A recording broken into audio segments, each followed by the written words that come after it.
안녕하세요. 저는 저를 힘들게 하는 시모와 남편에게 모든 것을 그대로 돌려주고 온 30대 후반 여성입니다. 남자 하나 잘못 만나 제 인생 날아갈 뻔했던 일을 겪고 나니 사연글을 쓰지 않을 수가 없었네요. 제 직업은 은행원입니다. 저는 어릴 때 항상 부족하게 컸어요. 그래서 돈 관리가 얼마나 중요한지 잘 알고 있었어요. 제가 은행원이 된 건 힘든 집안에 도움이 되기를 바라는 마음에서였습니다. 그렇게 은행에 취직하고 2년 뒤부터는 친정 집안 돈 관리는 제가 도맡아 했습니다.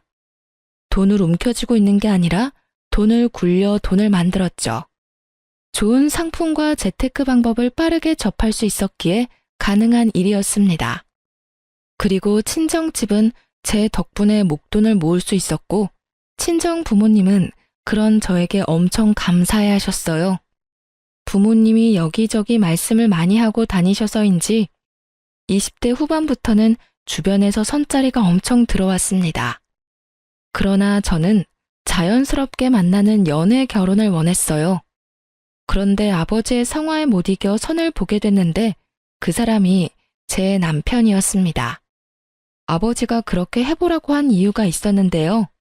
바로 시부 될 분이 아버지와 건너 아는 분이었는데 동네에서 아는 사람은 다 아는 알부자였기 때문이었어요. 그분이 직접 한 다리 건너 친정 아버지에게 연락을 해온 거라 아버지는 한번 해보라며 난리셨어요. 아버지들이란 다 그렇잖아요. 딸 좋은 거 해주고 싶고 도움되고 싶어 하고. 그런 좋은 마음으로 저를 위해 선자리를 잡아줬어요. 한 번만 만나겠다고 했는데 생각보다 저랑 취향도 비슷하고 대화가 잘 통했어요. 그렇지만 그 사람에게도 딱 하나 단점이 있었는데요. 바로 돈 쓰는 걸 너무 좋아한다는 거예요. 그래도 그걸 크게 신경 쓰지 않았던 건 그 정도는 제가 잡아둘 수 있을 것 같았거든요. 그리고 시부도 그런 문제 때문에 저를 마음에 들어한 모양이고요. 그렇게 남편과 1년 넘게 만나다가 시부가 더 만날 거면 결혼을 하라고 하셨어요. 남편의 과소비가 걱정이었지만 그 부분에 대해 남편과 결혼 전 충분하게 이야기를 나누었어요. 남편의 경제권과 제 경제권을 합해서 제가 관리를 하겠다고 말하고 남편에게는 용돈을 받아서 쓰라고 단도직입적으로 이야기했습니다.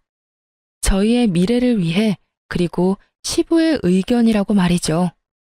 그랬더니 남편도 처음에는 조금 꺼려하는 것 같더니 알겠다고 하더군요. 그렇게 저희는 결혼에 꼴이 나게 되었습니다. 그런데 저희 시모는 저를 탐탁치 않게 생각했습니다. 시부가 저에게 잘해준다는 것도 그 이유 중에 하나였지만 남편의 경제권을 제가 가지고 있다는 사실이 견딜 수 없으신 것 같았어요. 제가 시모 곳간을 탐내는 그런 며느리로 보였던 것 같더라고요. 저는 그런 시모의 불안을 해소시켜드리기 위해 2주에 한 번씩 꼬박꼬박 시댁에 남편을 데리고 갔고 남편 이름으로 시댁의 용돈도 두둑히 드렸습니다. 뭘 하더라도 제 이름으로 하게 되면 남편 돈으로 생색내는 며느리라며 타박을 주곤 했거든요.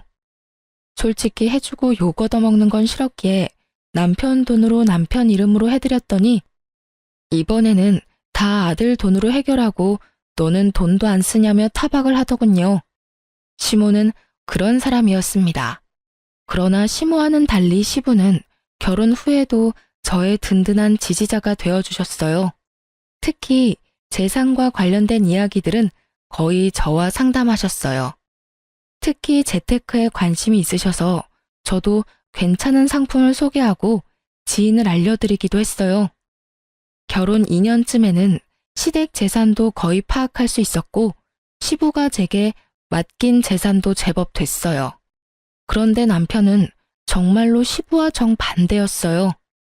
돈 쓰는 걸 그렇게 좋아하는 사람은 처음이었어요. 손에 돈만 들어오면 순식간에 사라지는데 용돈도 한 달에 4번씩 나누어 주지 않으면 못 버틸 정도였죠. 저는 그런 남편을 꼭 쥐고 살았어요. 그렇지 않았다면 순식간에 모아둔 재산을 탕진했을지도 모르죠. 그런데 결혼하고 5년 차쯤 되었을 때 남편이 남편 월급으로 모아놓은 적금 1,500만 원을 저 몰래 깨서 가져갔더군요. 아무리 제가 경제권을 맡고 있어도 제 이름으로 모든 걸 관리할 수는 없었고 불투명하게 남편 월급을 쓸 수도 없으니 남편에게는 돈 쓰는 내역을 모두 공개했거든요. 그런데 그 돈이 몽땅 사라진 거였어요. 3개의 적금 통장 중 하나였지만 그래도 금액이 적은 게 아니었죠. 여보, 적금 깼어? 무슨 일 있는 거야? 갑자기 1,500을 가져가. 그냥 좀 쓸 데가 있었어. 어디다 썼는데? 혹시 차 사고라도 났어? 그런 거 아니야. 피곤하니까 먼저 잘게. 어디다 썼는지 알기라도 하면 마음이 좀 개운해질 텐데 남편은 어디다 썼는지도 알려주지 않았어요. 결국 남편과의 실랑이는 그 주 주말에 있던 시댁 모임에서까지 이어졌습니다. 저는 남편에게 틈이 날 때마다 어디에 그 돈을 썼는지를 계속 추궁했고 남편은 귀찮은 얼굴로 제 말에 짜증만 내고 있었어요. 그리고 시모에게 그 모습을 들켜버렸죠. 시모는 제게 한마디 하더군요. 얘, 너는 무슨 애를 그렇게 잡아? 도대체 뭐 때문에 그렇게 남편을 귀찮게 하는 거니? 어머님, 그게 아니라 이 사람이 저 몰래 적금 통장을 깼는데 도대체 그 돈을 어디다 썼는지 알려주지를 않아서요. 제가 뭘 알아야 다음부터 대비를 할 수 있고 제 마음도 좀 편할 텐데 도무지 얘기를 안 해줘요. 남자가 쓸 데가 있었겠지. 도대체 그런 걸로 왜 사람을 귀찮게 하는 거니? 그래서 거지근성이라는 게 참 그래. 네가 없는 집에서 살아서 돈 쓰는 법을 몰라서 그런 건 알겠지만 돈도 써볼 줄 알아야 쓰는 거야. 이런 식으로 돈 쓰는 거 간섭하고 그럴 거면 너 그냥 이혼해. 왜 그렇게 안 맞는 사람이랑 같이 살고 있니? 어머님, 그런 말이 아니잖아요. 저는 1,500만 원이나 되는 돈을 어디다 썼는지 궁금할 뿐이라고요. 1,500이라는 액수를 듣자마자 시모가 살짝 멈칫하더군요. 당연하죠. 그 돈은 작은 금액이 아니었으니까요. 몇십만 원, 아니 차라리 몇백만 원이었다면 제가 이렇게까지 남편을 추궁할 일도 없었을 거예요. 그런데 거의 1,500이라는 돈인데 그 돈이 어디 갔는지조차 모른다는 건 말이 안 되잖아요. 남편이 뭔가를 샀으면 집안에 물건을 산 흔적이라도 있을 텐데 그런 것조차 없었으니까요. 금액이 좀 크기로써니 그게 그렇게 남편을 잡을 일이야? 우리 아들이 애도 아닌데 쓸 때 썼겠지. 남들 앞에서 이게 다 뭐 하는 짓이니? 꼴보기 사납게. 돈돈거리다가 나중에 고생하는 건 너야. 그 정도는 남편 일탈이라 생각하고 넘어가. 시모는 자기 아들을 잘 모르더군요. 돈 있으면 무작정 써버리는 그 남편의 습관조차 모르고 있는 것 같았어요. 하긴 모든 건 시부가 관리를 했으니 여태까지 남편이 자기 월급으로 무엇을 하든지 어머님은 상관하지 않았던 것 같아요. 게다가 시모가 빌려준 돈은 갚지 않아도 어차피 아들이니 언젠간 갚을 거라는 생각을 했던 것 같습니다. 저는 시모에게 남편의 상태에 대해 정확히 알려야겠다는 생각을 했습니다. 3달 뒤 저는 좋은 기회를 잡을 수 있었습니다. 저희 결혼할 때 시모가 남편에게 빌려준 돈이 있었어요. 무려 3천만 원이라는 돈이었는데 그건 시부도 모르는 돈이었어요. 제가 남편 월급으로 돈을 모은 이유도 나중에 시모가 그 돈을 달라고 하면 주기 위해서 모은 거였어요. 남편은 그 돈 갚지 않아도 된다고 했지만 또 모르잖아요. 그런데 시모가 돈을 돌려달라고 하더군요. 저는 잘 됐다 싶었어요. 그래서 남편에게 말했죠. 얼마 전에 어머님이 당신한테 빌려준 돈 갚으라고 전화 오시지 않았어? 나한테는 연락 오셨던데. 맞아. 3천만 원 갚으라고 하시네. 당신한테도 전화 오셨어? 내가 당신 월급 관리하는 거 아시니까. 어떻게? 저번에 깬 적금 1,500은 아직 있어? 그것 빼고 1,500만 줄까? 그거 다 쓴 지가 언젠데. 그걸 어디다 썼는지는 나한테 알려주지는 않았잖아. 하긴 내 돈도 아니고 당신 돈인데 어디다 썼든 알게 뭐야. 그럼 3천만 원 당신한테 줄 테니까 당신이 어머님한테 드려. 웬일로 나한테 시켜? 어머님이랑 그 1,500 때문에 당신이랑 헤어지라는 말까지 들었는데 내가 그걸 또 내 손으로 들여봐. 이번에는 또 무슨 소리를 들을지 모르잖아. 그랬지? 알았어. 그럼 내가 드릴게. 돈은? 통장 적금 이번 주 수요일 만기고 어차피 당신 명의 통장이니까 바로 돈 나올 테니 나오면 바로 전해드려. 딱 3천 들었어. 저는 그렇게 말하고 3천만 원이 든 통장을 남편에게 줬어요. 그리고 수요일이 되자마자 시모에게 돈 드렸냐고 남편한테 문자로 물어봤어요. 그랬더니 돈을 드렸다며 문자를 보냈더라고요. 그리고 기다렸어요. 금요일 아침부터 시모가 연락이 왔어요. 예, 너는 빌려간 3천만 원 수요일에 준다고 하더니 왜 아직까지 연락이 없어? 저는 올게 왔다는 생각을 하며 모르는 척 시모에게 되물었어요. 어머, 아직도 안 들어왔어요? 그 사람 통장에 모아놓은 돈인데 만기는 수요일이었거든요. 제 명의가 아니라 제 마음대로 할 수 없으니 그이한테 어머님 돈 드리라고 말했는데 아직도 안 들어갔단 말이에요? 그래, 아직 안 들어왔어. 빨리 넣어줘. 어머님, 그 돈은 이미 저한테 없어요. 그이가 애도 아닌데 알아서 드렸겠죠. 그런데 이상하긴 하네요. 수요일에 제가 남편에게 물어봤더니 돈 드렸다고 하더라고요. 너 설마 나한테 거짓말하는 건 아니겠지? 아들한테 물어봐도 되니? 그럼요. 꼭 물어보세요. 그리고 저는 보냈다는 문자 내용이 있는데 보내드릴까요? 됐다. 내가 전화해보마. 저는 전화를 끊고 그 뒤에 올 시모의 전화를 기다렸습니다.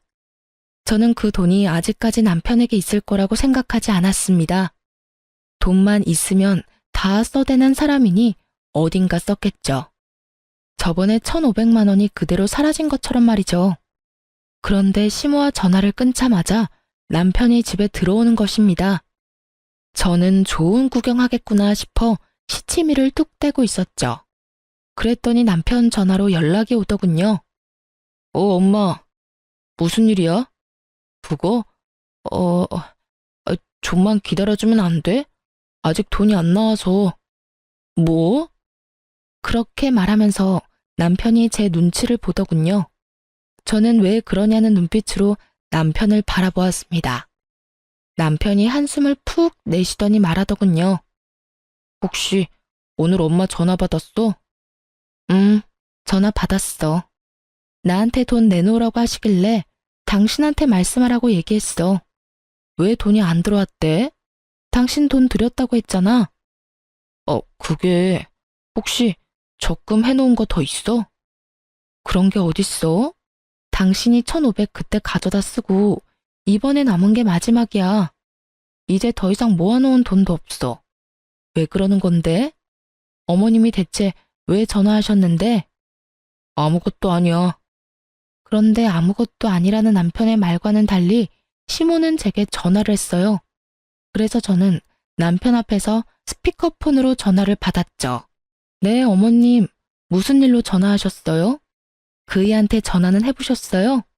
너 도대체 중간에서 무슨 짓을 한 거야? 왜 애가 돈이 없다 그래? 만기가 다 됐다면서. 그런데 왜 아들이 돈이 안 나온다고 하는 거냐고. 이상하네요. 지금 그이랑 같이 있는데. 그이한테 다시 한번 물어보시겠어요? 제 말에 남편이 난처한 표정을 짓더군요. 거짓말을 하려고 했는데 딱 들킨 거죠. 당신 어머님한테 돈 안 드렸어? 무슨 일이야? 만기 수요일이라고 내가 말했잖아. 그게... 엄마, 내가 나중에 준다고 얘기했잖아요. 왜 전화까지 해서 이 난리야? 설마 너 그 돈 다 쓴 거니? 3천만 원이나 되는 큰 돈을? 그러면 남아있는 거라도 내놔. 남편이 잠시 망설이더니 좀만 기다려줘 라고 말하더군요. 야, 너 진짜로 다 쓴 거야? 너 도대체 뭐 하고 다니는 건데? 너 그게 어떤 돈인 줄 알고 쓴 거야? 그냥 준 거라고 생각하면 되잖아. 결혼할 때 부모님이 도와주는 집도 많은데 그런 거라고 생각해. 왜 그걸 악착같이 다 받으려고 해? 너 그걸 지금 말이라고 하니? 우리가 너 결혼할 때 준 게 얼마나 많은데. 지금 너희 살고 있는 집도 너희 아버지 명의로 된 아파트잖아. 결혼할 때 돈 없이 결혼한 주제에 엄마한테 빌려간 돈까지 지금 네가 다 써버렸다. 이 말이니? 결국 남편과 시모는 서로 탓을 하며 싸우기 시작했고, 남편은 배째라는 식으로 담담하게 시모의 말에 별거 아니라는 듯 말하더군요. 결국 자신의 잔소리가 아들에게 통하지 않았다는 것을 안 시모가 먼저 전화를 끊었습니다. 당신은 도대체 그 돈 다 어디다 쓴 거야? 저번에는 그냥 넘어갔지만 이번에는 그냥 못 넘어가. 나한테 이야기 안 해주면 나 이번 일 아버님한테 말할 거야. 아버지한테는 얘기하지 마. 내가 곧 다 설명할게. 나도 그냥 막 쓴 거 아니야. 당신한테 충분히 설명할 수 있으니까 몇 개월만 기다려줘. 몇 달만 지나면 말할 수 없는 일도 말할 수 있게 되나요? 그렇지만 말을 해준다니 기다려보기로 했습니다. 하긴 그 사람 말대로 그 돈이 제 돈인가요? 본인 돈이지. 잠시 동안의 평화가 지속되었습니다. 그러나 그것도 몇 달 가지 않더군요. 시부가 그 사건에 대해 알게 되었거든요. 시모가 시부가 있는 곳에서 절대로 남편에게 돈을 달라고 말하지 않은 이유는 시부 때문이었는데 시댁 이사를 하려던 도중에 드러나게 됐어요. 하루는 시부에게 연락을 받아 시댁으로 향하고 있었습니다. 시댁에서 부르는 일이 많지 않았는데 시부가 부른다니 약간 걱정이 되기도 했습니다. 웬만하면 잘 부르시지 않고 볼 일이 있어도 밖에서 보는 걸 더 좋아하시는 분이셨거든요. 제가 갔더니 발등에 불이 떨어진 건지 침울한 표정의 시모와 화가 잔뜩 나 얼굴이 붉어진 시부의 모습이 보였습니다. 야, 너 엄마한테 받은 돈 어디 갔어? 시부의 그 말에 남편이 뚱한 표정으로 대답했습니다. 아버지가 그걸 왜 물어요? 엄마가 빌려준 건데. 저희끼리 알아서 할게요. 너 그게 도대체 어떤 돈인지 알고는 있냐? 그 돈, 네 엄마가 우리 집 담보로 대출받은 돈이라고.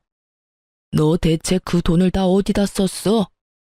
그제야 남편의 표정이 하얗게 질리기 시작했습니다. 시모의 얼굴이 하얗게 질린 것도 그제야 이해가 갔죠. 아버지, 그게 있잖아요. 사실 그 돈은, 제가 다 썼어요. 남편의 이실직고에 시부의 얼굴이 새빨개지더니 갑작스레 시부가 뒤로 넘어가 버렸습니다. 그리고 그 순간부터는 아수라장이었어요. 구급차에 시부가 실려가고 입원을 하고서야 시부가 뇌졸중이 왔다는 것을 알게 됐어요. 평소 고혈압이 있으셨는데 그날따라 남편 일 때문에 약도 못 드시고 화가 나서 남편을 추궁하다가 혈압이 갑자기 오른 것 같다고요. 그런 일이 있으니 남편은 고개도 들지 못하고 있었습니다. 그렇지만 이 와중에 시모는 남편이 아닌 저의 탓을 하더군요. 네가 문제야. 네가 중간에서 잘 해결했으면 이런 일이 없었잖니? 매번 항상 똑 부러지는 척은 혼자서 다 하더니 이런 일은 왜 똑 부러지게 해결을 못해서 이 난리를 만들어? 어머님, 저번에 이 사람이 1,500만 원 다 써버렸을 때 저한테 뭐라고 그러셨어요? 남편도 못 믿으면서 무슨 결혼 생활을 하냐고. 그렇게 살 거면 이혼하라고 하셨잖아요. 그래서 저는 이 사람 믿어준 것 뿐이에요. 그리고 어머님께서도 아셔야 된다고 생각했고요. 그 돈을 제가 쓴 것도 아닌데 왜 제 탓을 하는지 모르겠네요. 남편 명의였고 남편 이름으로 된 통장에 있었어요. 그러면 당연히 남편한테 물어야 하는 게 맞는 거 아닌가요? 왜 아무 상관없는 저한테 계속 책임을 지라고 말씀하시는 거예요? 그렇게 말하면 안 되지. 여태까지 우리 집 재산 관리는 네가 다 했지 않니? 그런데 왜 갑자기 이번 일만 네가 쏙 빠진 거야? 나는 너 용서 못해. 그러니까 네가 책임지고 네 시아버지 돌봐라. 집 팔고 들어와서 시아버지 수발 들어. 다 늙은 내가 해야겠니? 몇십 년이라도 팔팔한 네가 해야지. 합가요? 아버님이 아프시면 전문 병원에 맡기는 게 맞는 거고, 합가를 하지 않아도 아버님을 충분히 돌볼 수 있어요. 왜 굳이 합가를 하시라고 하는 건지 모르겠네요. 그리고 누누이 말하지만 돈을 쓴 건 제가 아니에요. 어머님이 저한테 뭘 원하는지는 모르겠는데 그런 걸 원하시기 전에 아들하고 이야기를 더 해보세요. 그 1,500, 3,000 어디다 썼는지요. 남편이 그 돈 몰래 안 썼으면 아버님 쓰러질 일이 있었겠어요? 그리고 당신이 이야기해봐. 왜 당신이 저지른 일 때문에 내가 이렇게 스트레스를 받아야 해? 나는 이런 식으로 합가하는 건 원하지 않아. 아버님이 아프셔서 내가 정말로 집에서 수발을 들어야 한다면 모르겠지만 지금 당장 병원에 있으셔야 하는데 왜 합가를 해? 우리 집에서도 충분히 가능한 일인데. 당신 진짜 너무 뻔뻔한 거 아니야? 어떻게 아버지가 아프신데 돈 얘기만 할 수 있어. 그리고 합가를 안 하겠다는 건 아버지 수발을 들지 않겠다는 얘기잖아. 집에서 들든 시댁에서 들든 아무 상관없으면 시댁에서 들어도 되는 거잖아. 네가 합가 반대하면 난 너랑 이혼할 거야. 어차피 우리 사이에 아이도 없잖아. 이상한 생각이 들었습니다. 남편이 왜 저렇게 뻣뻣하게 나오는 거죠? 지금 당장 저와 시부에게 빌고 빌어도 모자랄 판에 이혼을 하자고 하다니요. 저는 당황스러워서 남편에게 물었습니다. 설마 지금 당신 나하고 이혼하자고 이야기하는 거야? 그래. 합가 안 할 거면 이혼해. 당신한테 정말 실망했어. 아버지 아픈데 어떻게 그런 말을 할 수가 있어? 우리 아버지한테 이쁨 받은 건 당신이잖아. 그러고는 남편이 자리를 떠버리더군요. 저는 남편 몰래 사람을 써서 뒤를 캤어요. 그런데 깜짝 놀랄 만한 소식을 듣게 됐어요. 남편에게 다른 여자가 있었습니다. 숨길 생각도 없이 만나고 있더군요. 게다가 바람피는 여자는 제가 아는 사람이었습니다. 제 건너 지인이었거든요. 평이 그렇게 좋은 사람은 아니었습니다. 친구 말로는 상여우라고 하더군요. 자신의 외모를 이용해 총각 유부남 가리지 않고 돈 뜯기로 유명한 여자라고 했습니다. 그래서 저는 그 여자의 SNS를 타고 들어갔습니다. 남편과 바람피는 걸 확인할 수 있지 않을까 싶어서요. 그런데 몇 달 전부터 굉장히 많은 사진이 올라오더군요. 분명히 혼자서 가서 찍을 만한 곳은 아니었습니다. 게다가 남편이 적금을 깬 그날 올라온 사진을 보니 100일 선물로 받은 명품 가방 사진이라며 사진을 떡하니 올려놨더군요. 그제서야 감이 딱 왔습니다. 이 남자가 이 여자 명품백을 주려고 적금을 깼구나 하고요. 그리고 3천만 원의 행방도 안 봐도 뻔했던 거죠. 제 남편과 그 여자가 사귀는 동안 그 여자의 사진에는 온갖 종류의 명품들이 다 올라왔습니다. 비싸고 유행하는 물건들. 그걸 보고 저는 정이 확 떨어졌어요. 저와의 결혼 기념일에는 케이크 하나 사준 적 없는 사람이었습니다. 용돈을 받는 처지에 케이크 살 돈이 어디 있냐고요. 저도 남편에게 용돈을 주는 생활을 하면서 그런 걸 바라지도 않았습니다. 아니, 바랬지만 뒤로 갈수록 바라지 않게 되었다는 것이 맞는 말이겠죠. 그런데 그 여자에게는 적금까지 깨서 명품을 선물한 걸 보고 남편의 의도를 제대로 확인해버렸죠. 남편이 그 돈의 행방을 말하지 않은 이유는 명확했습니다. 몇 달 뒤에는 저와 이혼하고 그 여자와 함께할 미래를 미리 그리고 있었던 거예요. 거기까지 생각이 미치니 남편과의 결혼을 유지해야 할 어떤 이유도 없었습니다. 저는 남편과의 이혼을 마음속으로 이미 결정했습니다. 합가를 하지 않으면 이혼을 하겠다는 그 말은 그냥 해본 말인 거죠. 그렇다면 원하는 대로 해줘야죠. 자신이 지금 어떤 여자에게 정성을 다하고 있는지를 모르는 상황에서 다시 한 번 더 남편 놈에게 본때를 보여줘야 할 것 같았습니다. 저는 남편을 불렀습니다. 합가 안 하면 이혼하겠다는 당신 생각 변함없어? 변함없어. 난 당신이 합가 안 하면 당신이랑 헤어질 생각이야. 아버지 병간호 안 하는 며느리는 필요 없다고 생각해. 분명히 말하겠는데 나는 병간호 하지 않겠다고 말한 적 없어. 아버님을 모시더라도 그건 우리 집에서도 할 수 있다는 말이었고, 그런데 당신이 지금 앞뒤 다 잘라먹고 무조건 합가 안 하면 이혼하겠다고 하고 있잖아. 그만하자. 이렇게 말 돌리는 거 나 다 알아. 제 말에 남편 놈이 흠칫하더군요. 당신이 왜 이혼하자고 하는지 다 안다고. 당신 바람 피고 있잖아. 나 몰래. 그래놓고 정말 웃기다.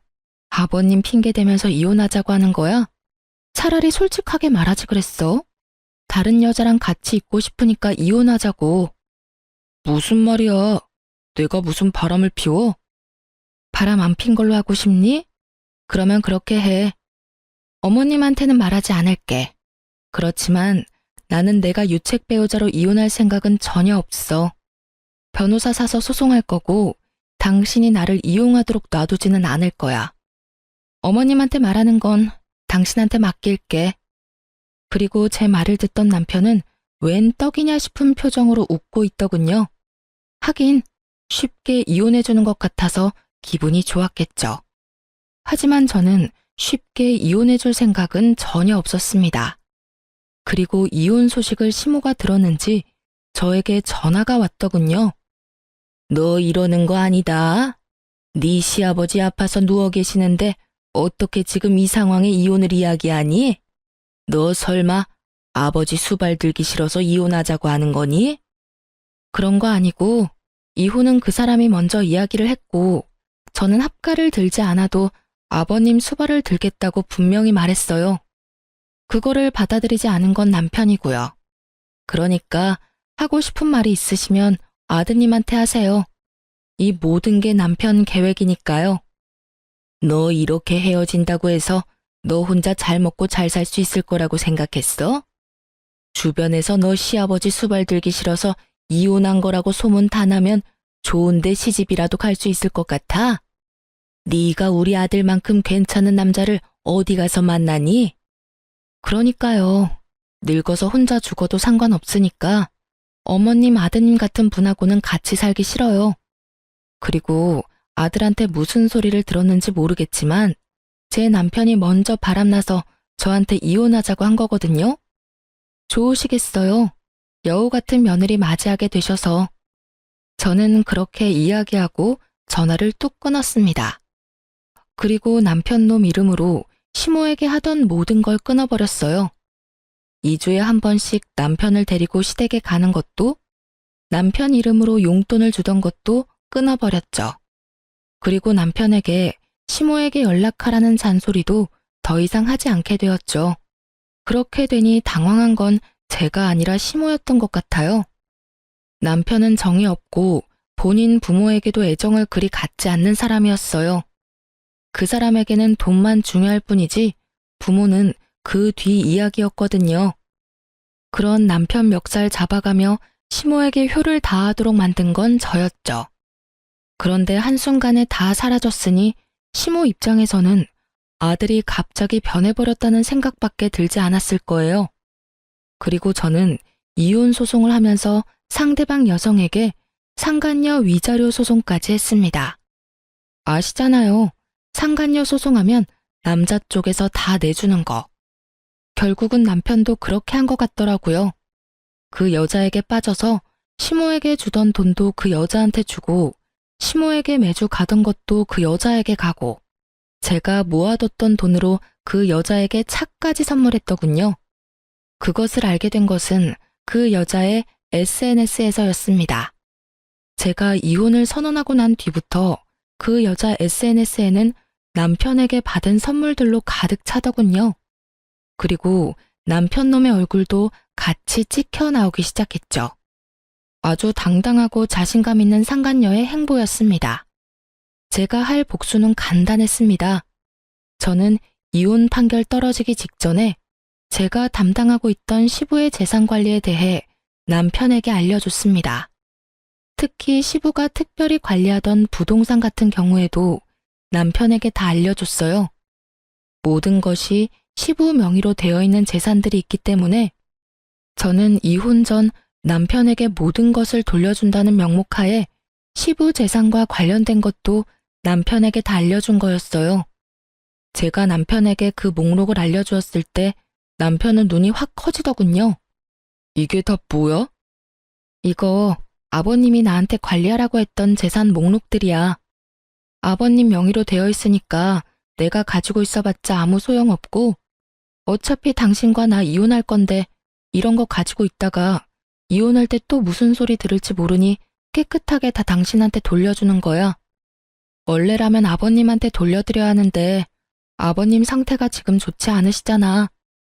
그러니까 당신이 책임지고 관리하고 어머님한테도 말씀드려. 난 당신과 이혼하면 이 일에서 완전히 손 뗄 테니까. 남편의 눈동자가 욕심으로 번들거리는 것이 보였습니다. 그리고 이혼하고 한 달 뒤 시모에게 연락이 왔더라고요. 야, 너 도대체 뭐 하는 년이야? 감히 우리 집 재산을 탐내? 돈 다 어디다 빼돌렸어? 악에 가득 받쳐 화를 내는 시모의 목소리에 저는 태연히 말했습니다. 도대체 무슨 돈을 말씀하시는 거예요? 재산이라니.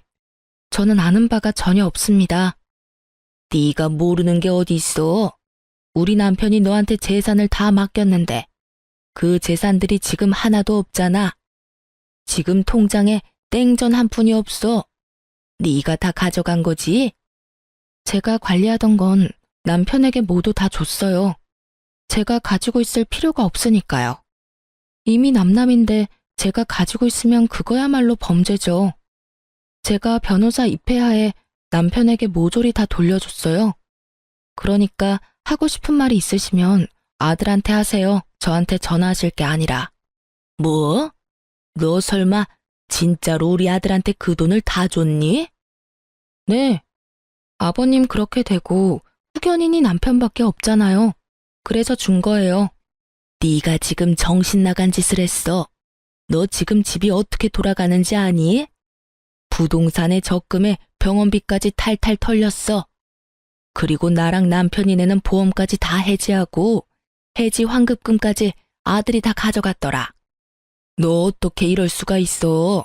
네가 그걸 우리 아들한테 주지 말고 나한테 줬어야지. 왜 그걸 아들한테 줬냔 말이야? 이상하네요. 어머님이 저번에 그러셨잖아요. 아들이 애도 아니고 뭐가 그렇게 못 믿겠냐고요. 그래서 돌려드린 것 뿐이에요. 그리고 어머님한테 돌려드릴 수도 없는 노릇이었어요. 저랑 그 사람 이혼한다고 어머님이 저한테 얼마나 화를 많이 내셨어요? 제가 어머님하고 이야기를 하고 싶었겠어요? 너 설마 우리한테 엿먹이려고 지금 이런 짓 하는 거니? 너 우리 돈 다 털리라고 아들한테 돈 쥐어준 거야? 어머님, 아들을 좀 믿으세요. 항상 저한테 하시던 말씀이었잖아요. 아드님이 뭐 별다른 짓 했겠어요? 알아서 잘 썼겠죠. 필요한 곳에. 지금 그게 아니니까 너한테 하는 말이잖아. 내가 아픈 남편 수발드는 와중에 지금 이런 일까지 당해서 정신이 없어. 병원비를 내려니 통장에 땡전 한 푼도 없고 왜 그 돈을 아들한테 준 거야? 아, 내가 못 살아. 그 새끼가 돈을 얼마나 펑펑 쓰는지 네가 잘 아는데 왜 그걸 줬단 말이야. 아이고, 내 돈. 아이고, 내 돈. 그걸 저한테 말씀하셔도 저와는 상관없는 일이에요. 저는 제가 왜 이런 전화를 받아야 되는지도 모르겠고요. 제가 할 일도 끝났고 서로 간에 해결해야 될 문제도 다 끝났어요. 이혼 판결 나왔고 그리고 그 사람이 바람 펴서 이혼하는 바람에 유책 배우자 돼서 저한테 위자료도 지급해야 했죠. 다행히 아닐 수 없네요. 그래도 위자료는 제대로 들어왔거든요. 상간녀 위자료도 잘 들어왔더라고요. 전 남편이 대신 내줬나 봐요. 그 돈이 어디서 났는지는 잘 알겠네요. 여하튼 저는 할 얘기 없으니까 앞으로 저한테 전화하지 말아주세요. 전화를 끊으려는데 갑자기 울먹거리는 시모의 목소리가 들려왔습니다. 며느라가 미안하다. 내가 잘못 생각했어. 너랑 우리 아들이 헤어지는 게 맞다고 생각했는데 그게 아니었다. 그 상간녀는 우리 집에 들어와서는 안 돼. 그동안 네가 얼마나 고생했는지 내가 이제 알겠다. 이제 알았어. 네가 잘해준 것도 모르고 내가 그렇게 굴어서 정말 미안했다. 그러니까 제발 돌아오지 않을래? 우리 아들이 정신이 나갔나 봐. 그 여자한테 정신이 팔려서 부모를 내팽겨쳐두고 보살피지도 않고 있어. 게다가 집안에 있는 돈은 씨가 다 마를 정도야. 제발 부탁이다. 돌아오면 안 되겠니? 저는 그 말에 대꾸도 하지 않고 끊어버렸어요. 들려오는 소문에 의하면 시모는 그날 쓰러진 뒤로 병원 신세를 지고 있고 남편과 상간녀는 결혼식을 위해 열심히 돌아다니고 있다고 하더군요. 시부가 쓰러지든지 말든지 시모가 쓰러지든지 말든지 아무 상관없이 열심히 비싸고 좋은 거 구경하면서 돌아다녔더군요. 사업을 하는 시부가 쓰러져서 돈 벌어다 줄 사람도 없는데 돈을 그렇게 써대는 걸 보니 조만간 돈이 다 떨어질 것 같더라고요. 게다가 시모 성격도 보통이 아니잖아요. 남편이 결혼하겠다고 데려온 예비 며느리를 가만히 둘 성격은 아니었습니다. 그렇지만 이 모든 것들은 제가 신경 쓸 일이 아니었습니다. 저는 이미 헤어진 사람이고 이혼을 했으니까요. 그들의 일은 그들에게 맡기는 게 현명한 일이겠죠. 이렇게 저는 남편과 헤어지고 새로운 인생을 살게 되었습니다. 그렇게 이혼하고 2년 뒤에 시모와 남편을 만나게 됐어요. 최근이었어요. 장소는 바로 변호사 사무소였습니다. 뜬금없는 장소에서 정말 우연히 마주친 저는 아무 말 없이 지나려고 했는데 시모가 제게 말을 걸어오더군요. 너도 이제 개인회생하러 왔니? 아니면 파산? 내가 그렇게 너한테 울면서 매달렸는데도 너 정말 매정하게 우리 버리고 갔더라. 네가 아들이랑 이혼하는 바람에 집안이 풍비박산이 났어. 결혼했으면 끝까지 남편을 책임졌어야지. 뭐하러 남편 내버려뒀다가 집안을 엉망진창으로 만들어. 네가 우리 아들을 망쳐놨어. 이게 전부 다 네 탓이야. 그래, 우리 이렇게 만들어 놓고 너는 편하게 살 줄 알았니? 너도 봐, 개인회생하러 왔잖아. 2년이 지났는데도 여전하시더라고요. 미안하다고 했던 건 거짓말이었나 봅니다. 제가 뭘 잘못했어요? 말해보세요. 제가 잘못해서 이혼했나요? 저 사람이 다른 여자 만나면서 돈 쓰느라 이혼하게 된 건데 모두 제 탓이라고요? 제가 그렇게 할 이유가 전혀 없잖아요. 저는 아버님 재산을 불리려고 노력했으면 했지 이런 소리 들을 만큼 나쁜 짓 한 건 없어요. 내가 모를 줄 알았니? 우리 아들이 너한테 그렇게 돈을 많이 썼다며? 네가 그렇게 사치스러웠다는데 우리 집안 돈 네가 가져간 거 맞잖니? 돈 관리한다는 명목으로 재산 가져간 것도 너지? 시모가 하는 어이없는 말에 저는 전 남편 놈을 쳐다봤습니다. 전 남편 놈은 다른 곳을 쳐다보며 제 눈을 바라보지 않더군요. 자기 잘못을 끝까지 반성하기는커녕 제게 뒤집어 씌우는 걸 보며 저는 화가 났습니다. 제가 남편에게 무언가를 많이 받아봤다면 그런 말을 들어도 할 말이 없었을 거예요. 그런데 저런 남편에게 결혼 기념일 선물도 받아본 적이 없거든요. 저는 시모에게 어이없다는 듯이 말했습니다. 저 남자가 무슨 말을 어떻게 했는지 모르겠지만 저는 남편에게 결혼 기념일 선물도 받은 적이 없어요. 제가 용돈을 주는 생활을 하다 보니 남편이 그러더군요. 용돈 받는 처지에 선물은 못 산다고요. 그래서 각자 선물을 준비하는 대신 생활비에서 돈을 조금 떼서 커플 신발이나 커플 옷을 사는 게 저희 결혼 기념일을 보내는 방법이었어요. 엄밀히 따지면 제 돈으로 신발 산 거랑 뭐가 다르죠? 저도 생활비를 내고 저 사람도 생활비를 내는데 거기다 더 웃긴 건 케이크나 음식은 제가 모두 다 준비했거든요. 그리고 전 남편 월급이 어떻게 쓰였는지는 제가 정확하게 다 기록해 두었고 영수증도 다 모아놨기 때문에 보시면 알 거예요. 그거를 안 보시고 지금 여기 와서 저한테 이런 말 하시는 건 말이 안 되죠. 그리고 어머님은 제가 그 돈을 다 썼다고 생각하는데 어머님 예비 며느리가 그 돈을 다 쓴 거예요. 아니지. 지금은 예비 며느리가 아니라 며느리겠네요. 재혼했잖아요.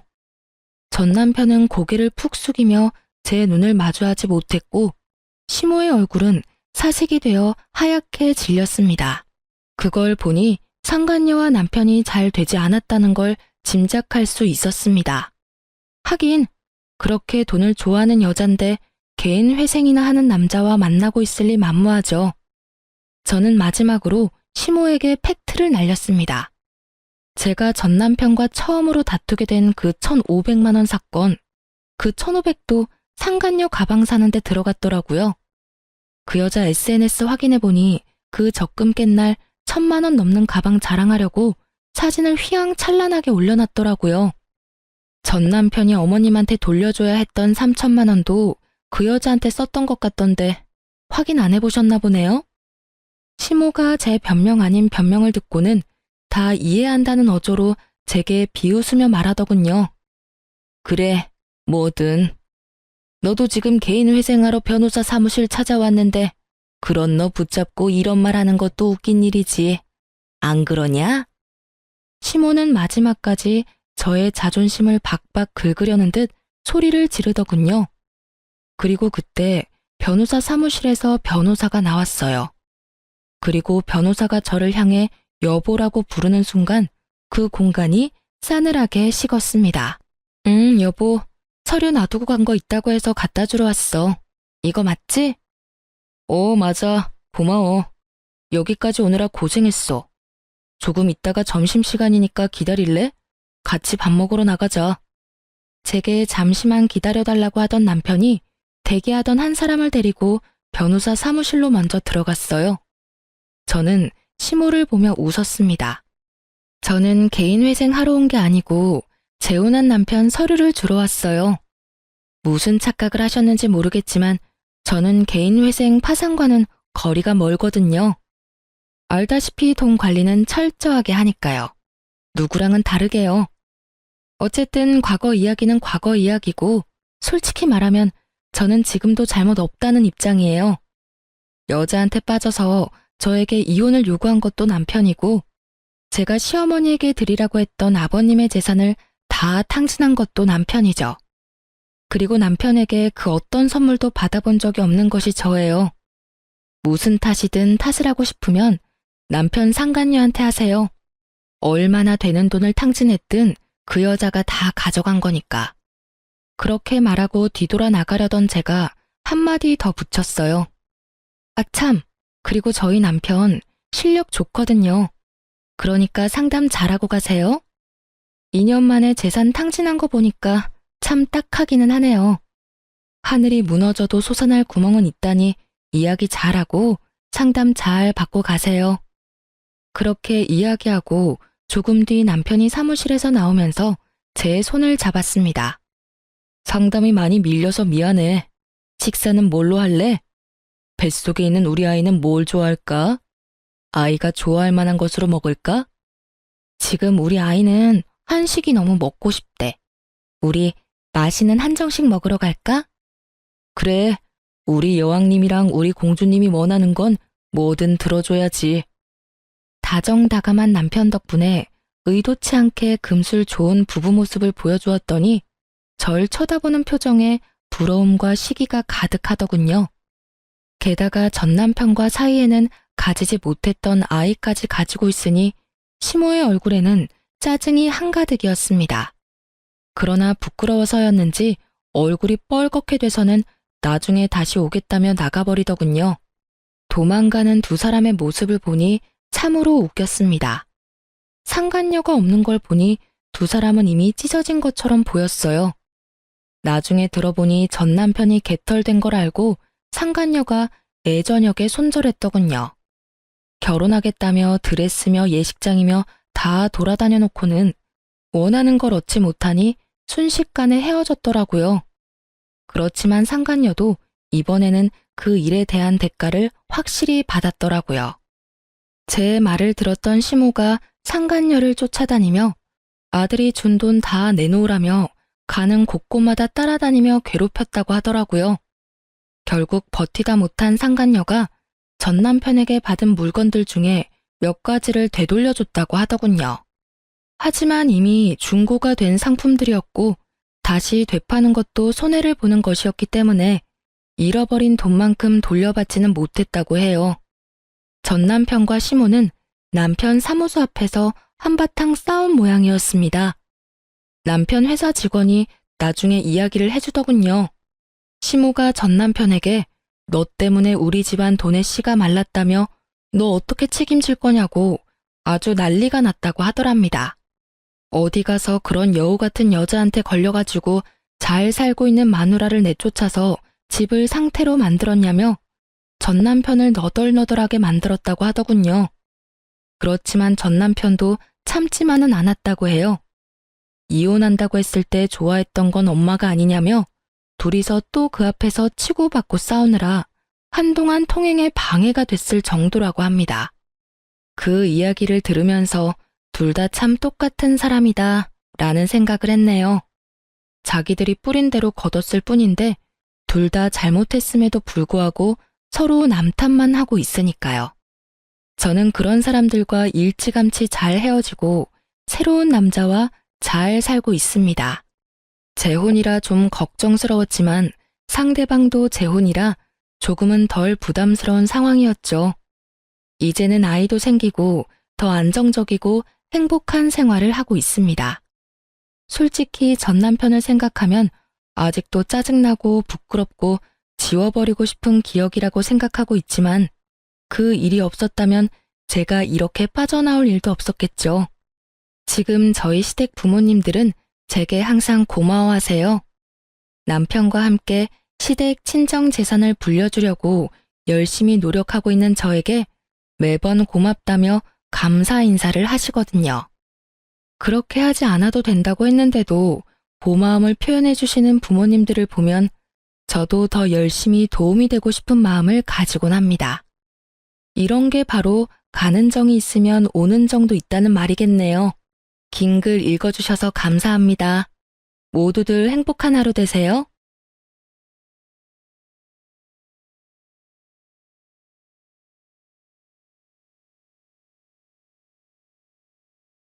안녕하세요. 저는 돌대나귀를 키우고 있는 주부입니다.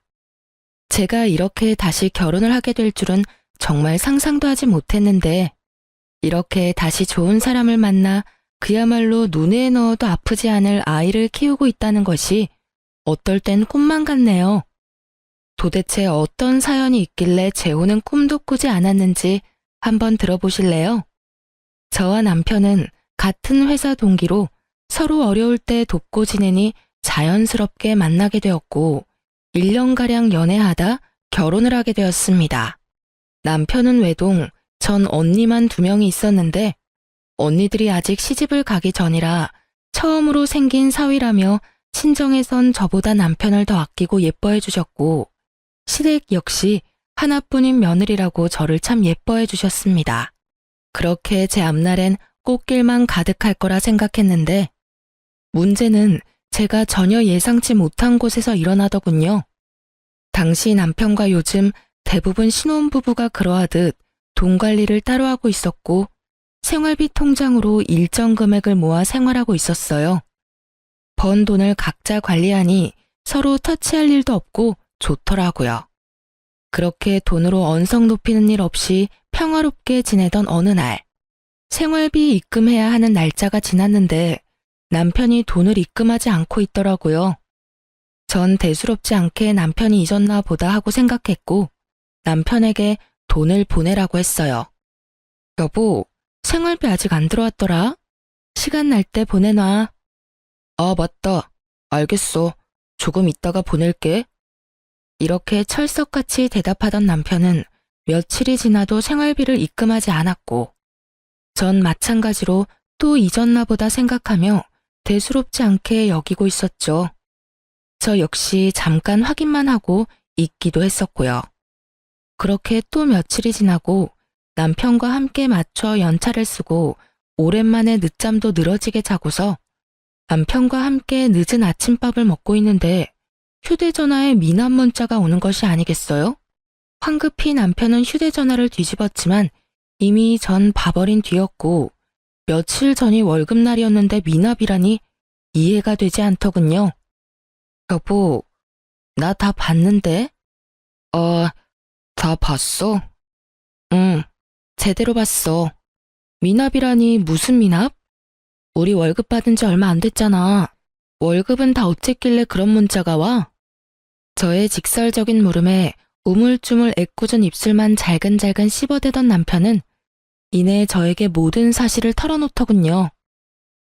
그게 사실은 부모님이 힘들다고 하셔서 도와드렸어. 뭐? 얼마나 힘드시길래, 아니, 그래서 얼마를 드렸길래 미납까지 됐어? 그게 매달 용돈을 드리고 있었는데 이번 달엔 부모님이 꽤 큰 금액이 필요하다고 하시더라고. 그래서 그 금액 맞춰서 드리다 보니까 월급을 다 드려버린 거 있지? 나름 계산해서 드렸는데 드리고 나니 내일 돈이 더 있더라고. 저로서는 남편의 말이 이해가 되지 않았어요. 제가 알기론 시댁도 못 사는 편이 아니었는데 굳이 아들 돈까지 다 끌어다 쓴다는 사실이 제 상식선에선 이해가 되지 않더라고요. 아니 여보, 말을 좀 똑바로 해. 그렇게 두루뭉술하게 이야기하지 말고. 아버님 요즘 일 힘드셔? 아님 다른 이유가 있는 거야? 무슨 이유길래 부모가 자식 생활도 되지 않게 돈을 다 가져가시냐 이 말이야. 당신이 똑바로 설명을 해야 내가 돕든지 말든지 할 거 아니야. 저는 도무지 이해되지 않는 상황에 남편을 닥달하기 시작했고 남편은 마지못해 상황을 털어놓더군요. 아버지가 사업을 확장 중인데 거기에 돈이 꽤 들어가나 봐. 그래서 있는 돈 없는 돈 다 끌어다 써서 생활비조차 없다지 뭐야. 그래서 생활비도 좀 드리고 이것저것 필요한 돈도 좀 드리다 보니 이렇게 돼버렸어. 정말이지 미치고 팔짝 뛸 것만 같더라고요. 자식이 부모님 도와드리는 거? 제가 그것까지 이해 못하는 건 아니에요. 아니, 도와주는 말 자체가 성립이 되지 않는다고 생각합니다. 이때껏 키워주신 은혜가 있는 건데 당연히 해드려야죠. 그런데 그것도 본인이 감당이 될 선까지 해드려야 하는 거 아닐까요? 이러나 저러나 제 입장에선 상황이 참 어이없는 것은 맞지만 그래도 어쩌겠어요. 큰 금액도 아닌 돈 때문에 남편을 신불자로 만들 순 없었기에 전 남편에게 돈을 주며 미납금부터 빨리 갚으라고 하며 앞으로 어떻게 할 것인지 물어봤어요. 돈 입금했으니까 그 미납금부터 얼른 갚아. 고마워 여보. 정말 진짜 고마워. 이번이 마지막이야. 알겠지? 알겠어. 앞으로 이런 일 없도록 할게. 그래. 말이 나왔으니까 하는 말인데 앞으로 어떻게 할 예정이야? 계획은 있으시대? 이미 벌인 사업 어쩌시겠어. 계속 진행하실 모양이더라고. 그래서 말인데 당신만 허락하면 앞으로도 계속 금전적인 도움은 좀 드리고 싶어. 이번처럼 아무 생각 없이 돕는다는 게 아니라 내 능력 되는 선에서 말이야. 솔직하게 말하자면 어이가 없긴 했지만 전 알겠다고 대답했어요. 그 찰나의 순간 만약에, 아주 만약에 저희 부모님이 지금 시댁과 같은 상황에 닥치게 된다면 저 역시 남편처럼 부모님을 외면할 순 없겠다라는 생각이 들어서였죠. 그렇게 생각하니 한결 마음이 유해졌고 전 좀 더 남편을 이해해 보기로 했어요. 그래, 당신이 감당할 수 있는 선에서 신용에 문제 없을 정도로 도와드려. 그리고 생활비는 한동안 내가 감당할 테니까 생활비는 신경 쓰지 말고 당신이 훗날 후회되지 않게 부모님께 잘해. 여보, 정말 고마워. 난 사실 당신이 이렇게까지 날 이해해 줄 거라곤 생각도 못했어. 앞으로 내가 당신한테 정말 잘할게. 그날 이후 남편뿐 아니라 시댁에서까지 제 덕에 위기를 잘 넘겼다며 저를 더 어여쁘게 여겨주시기 시작했고 전 마음을 돌려먹길 잘했다고 생각하며 남편을 도와 시댁 뒷바라지를 열심히도 했습니다. 그것이 다 부질없는 멍청한 짓인 줄은 그 당시엔 꿈에도 알 수 없었으니까요. 제가 시댁일에 힘을 보태고 있던 그 순간 생각지도 못했던 일들이 친정에 일어나고 있었더군요. 그건 다름 아닌 아빠의 회사가 예기치 못하게 부도 위기에 놓이게 되고 엎친 데 덮친 격이라고 아빠마저 쓰러지셨던 것이었어요. 다행히 쓰러진 아빠를 일찍 발견해 급하게 수술에 들어가게 되었고 천만다행으로 수술은 잘 되었지만 친정 식구들에겐 수술비가 걱정이었죠. 부도를 막느라 언니들이 모은 돈과 언니들의 집까지 쏘아부었던 터라 수술비를 마련하긴 힘든 상황이었던 것이었어요. 시집을 간 저에게까지 손을 빌리고 싶지 않았던 부모님은 이 모든 사실을 비밀로 하고 있었고 아무리 노력해도 돈을 구할 수 없었던 첫째 언니는 결국 저에게 전화를 걸어 모든 사실을 털어놓게 되었던 거죠. 언니, 목소리가 왜 이렇게 안 좋아? 무슨 일 있어? 그게 말이야. 사실은 아빠가 쓰러지셔서 수술을 했는데 입이 안 떨어진다 정말. 뭐? 아빠가 쓰러지셨다고? 언제? 왜 나한테 말 안 했어? 그래서 수술은 어떻게 됐는데? 잘 안 됐어? 아빠 위독하셔? 아니, 수술은 잘 됐는데 수술비가 없어. 사실은 아빠 회사가 힘들어서 나나 둘째나 모은 돈이고 집이고 팔아서 아빠 보태드렸거든. 그래서 부도는 겨우 막았는데 수술비를 낼 돈이... 그런 이야기를 왜 이제서야 말해? 내가 정말 못 살아. 우린 너 시집도 갔고 이제 너도 네 가정이 있는 건데 괜히 이런 일까지 신경 쓰게 하고 싶지 않아서 그랬지. 그런 말이 어디 있어? 시집 가면 가족이었던 사람이 가족이 아닌 게 돼? 일단 수술비는 내가 당연히 마련할 테니까 수술비 걱정은 하지도 말고 있어. 앞으로 이런 일 있으면 바로 연락하고. 그래, 고맙다. 우리 막둥이가 언제 커서 이렇게 든든해졌나 몰라. 나 옛날에 다 커서 시집도 왔거든? 그러니까 언니도 걱정하지 말고 좀 잠이나 좀 자. 보나마나 잠도 한숨 못 잤을 텐데 내일은 내가 가볼게. 그래, 덕분에 오늘은 발 뻗고 푹 잘 수 있겠다. 그럼 내일 봐. 언니와의 통화를 끝낸 저는 가족들이 막막했을 생각을 하니 눈물이 다 나려고 하더군요. 시댁을 신경 쓰느라 친정에 무심했던 제가 한심하기도 했고요. 이런저런 생각들로 눈물이 고이려는 그때 옆에서 모든 말을 듣고 있던 남편이 다짜고짜 저를 붙잡고 화를 내기 시작했어요. 왜 그 돈을 당신이 내? 뭐? 순간이지만 전 제 두 귀를 의심했어요. 나서서 수술비를 내자고 해도 모자랄 판국에 아빠 이야기는 단 한마디도 묻지 않고 그 돈을 왜 내냐고 화를 낸다뇨. 수술비가 한두 푼이야? 적어도 몇백은 좋게 넘을 텐데. 우리가 지금 그런 돈이 어디 있어. 당신 지금 고작 몇백이 아까워서 이러는 거야? 당신도 방금 옆에서 다 들었잖아. 지금 우리 친정 상황이 어떤지. 있으면 좋은 돈이 아니라 있어야만 하는 돈이라는 거 다 알면서 지금 그런 말이 나와? 알지, 아는데 당신도 잘 알잖아. 지금 우리 부모님도 자금난에 허덕여서 우리가 보탬이 돼야 하는데 장인어른 수술비까지 들이면 어떻게 해? 차라리 그 돈으로 우리 부모님을 도와주면 더 좋잖아. 이 무슨 정신 나간 소리인지 모르겠더라고요. 남편 놈은 지금 자신의 입으로 얼마나 미친 소리를 해대는지 모르는 듯 잔뜩 찌푸린 미간이 참도 당당하더군요.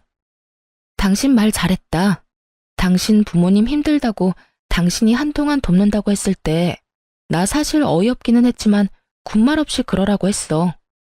당신 부담스러울까봐 우리 집 생활비는 내가 다 부담하기로 했고 그게 1년이야 1년. 그 시간 동안 난 당신하고 당신 집을 위해서 내 나름대로 보탬이 되려고 최선을 다했는데 당신은 지금 뭐야?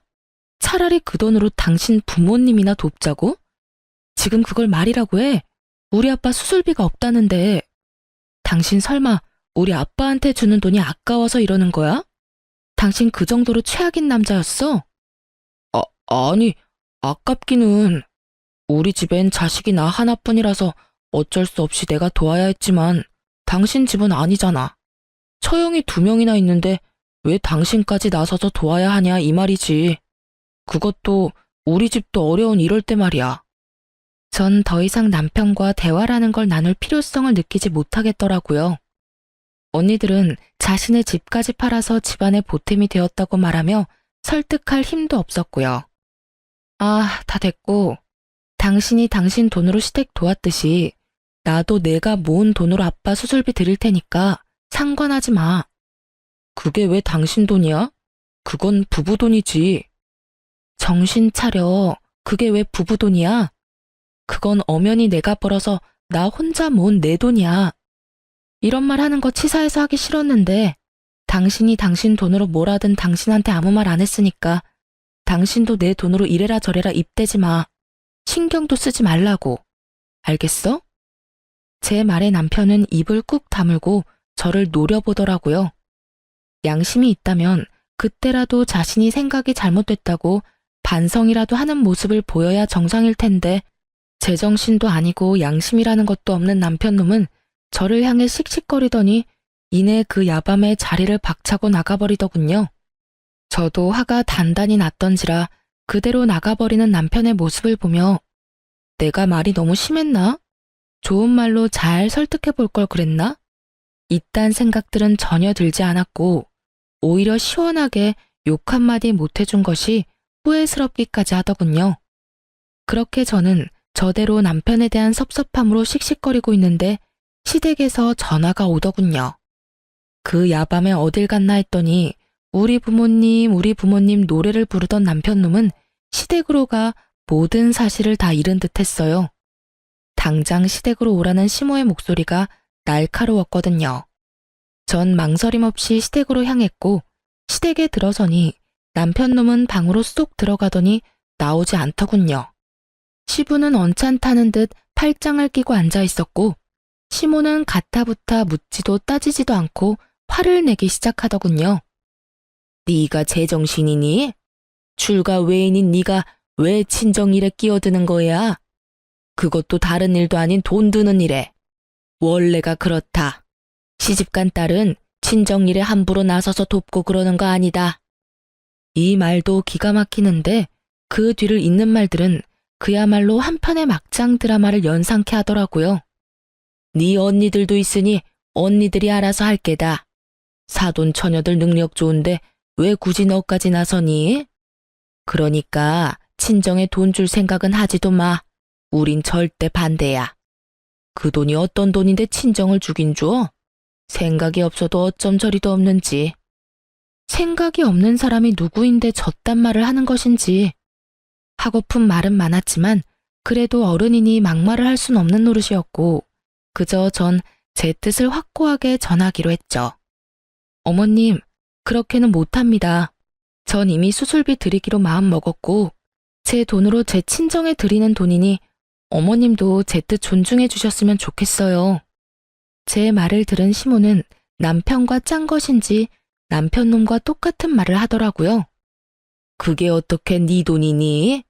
네가 시집와서 우리 가족이 된 후에 번 돈이니 우리 아들 돈이자 시댁 돈이지. 그런 논리라면 그이가 지금 버는 돈뿐만 아니라 아버님 사업으로 벌어들이는 수입까지 다 제 돈도 된다는 말인데 앞으로는 이 돈 저 돈 할 필요 없이 막 끌어다 써도 되겠네요? 그렇죠, 어머님? 그런 뜻 맞죠? 개떡 같은 논리를 펼치는 시모에게 저 역시 찰떡 같은 논리로 맞대응해 주었고 시모는 누구보다 빨리 선을 딱 그어버리더군요. 어머, 넌 말을 참 이상하게 한다. 그건 아니지. 내 아들이 번 돈은 내 아들 돈, 우리 남편이 번 돈은 우리 집 돈이지. 저는 말 그대로 할 말을 잃었고 저의 그런 모습을 긍정으로 알아들은 시모는 더욱 경악스러운 말을 내뱉기 시작하더라고요. 그런데 얘, 사돈 어른은 보험은 드셨다니? 사망보험 말이다. 뭐 그런 보험은 재수없다고 안 드는 사람들도 많다던데 혹시 너희 친정도 그런 건 아니지? 만약에 사돈 어른 돌아가시면 그 보험금은 누가 타는 걸로 해뒀어? 네 앞으로 떨어지는 게 있긴 해? 돈에 미쳐버린 사람도 아니고 저리 인간 같지도 않은 말을 해대는 것인지 도무지 이해도 용납도 되지 않더군요. 시모의 말을 듣고만 있던 저는 그대로 눈이 돌아버렸고 자리를 박차고 일어나 고래고래 소리를 질러댔어요. 어머님, 제정신이세요? 어떻게 그런 말을 할 수가 있어요? 어머 깜짝이야. 내가 무슨 말을 했다고 이렇게 화를 내니? 버젓이 수술 잘 끝내고 회복하고 있는 사람한테 사망보험금이라뇨? 저한테 떨어지는 돈은 왜 궁금하신데요? 그게 정상적인 사고를 가진 사람이 할 말이에요? 저의 고함에 시모는 너무 놀란 나머지 꿀먹은 벙어리가 되었고 이때껏 방에 숨어 콧배기도 보이지 않던 남편놈이 뛰어나와 저에게 화를 내기 시작하더군요. 너 미쳤어? 누구한테 소리를 질러 지르기는. 이게 뭐 하는 짓이야? 내가 가만히 있게 생겼어?